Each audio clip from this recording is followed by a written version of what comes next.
ভাই এদিক তাকান ভাই একটু। গ্রামের কপোতাক্ষ হাই স্কুল মাঠে যে ফুটবল টুর্নামেন্ট ৮ দলীয় অনুষ্ঠিত হচ্ছে, ছায়াবীথির সৌজন্যে আয়োজিত এই খেলার অপূর্ব এক খেলা, যেখানে একটি টিমে গোপালগঞ্জের টিমে সবই বিদেশি প্লেয়ার, আরেকটি টিমে রূপসা খুলনার তাতেও সবই অধিকাংশ বিদেশি প্লেয়ার। এই মনে হয় আমার এই এলাকায় তথা সাতক্ষীরায় বিদেশি খেলোয়াড়দের যে সমাগম, এটা কল্পনা করা যায় না। এখানে প্রায় যে মানুষ এসেছে, আপনাকে আসতে কষ্ট লেগেছে, প্রায় ১-২ ঘন্টা সময় লেগেছে, আমাকেও আসতে কষ্ট হয়েছে। এত জনগণ খেপেছে। আপনি জানেন যে ১৫ বছরে এই ধরনের খেলা হতো না।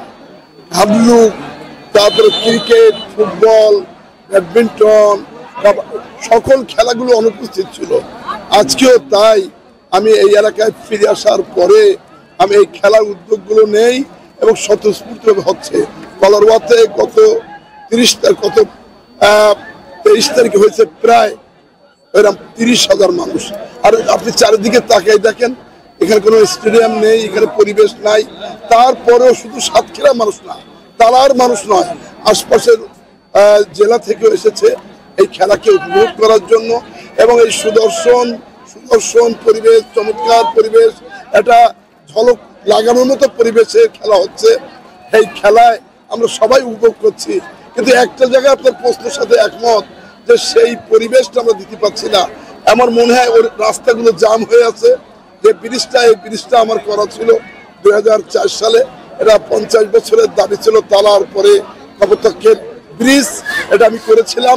সেই ব্রিজও প্যাকড আপ। আপনার মনে হয় অনেক কষ্ট হয়েছে, এত লোক আপনিও দেখেছেন কিনা ফুটবল জগতে আমি জানা নেই। আমার লাইফে এত মানুষ জাতীয় খেলা ছাড়া এইরকম প্রত্যন্ত অঞ্চলে এত মানুষ হবে আমারও কল্পনা করি নাই। তাই এই এলাকার মানুষের প্রাণের দাবি উপযুক্ত একটা ফুটবল মাঠ, এলাকার মানুষের দাবি একটা স্টেডিয়াম। আল্লাহ যদি তৌফিক দেয়, ইনশাল্লাহ ফুটবল মাঠ হবে।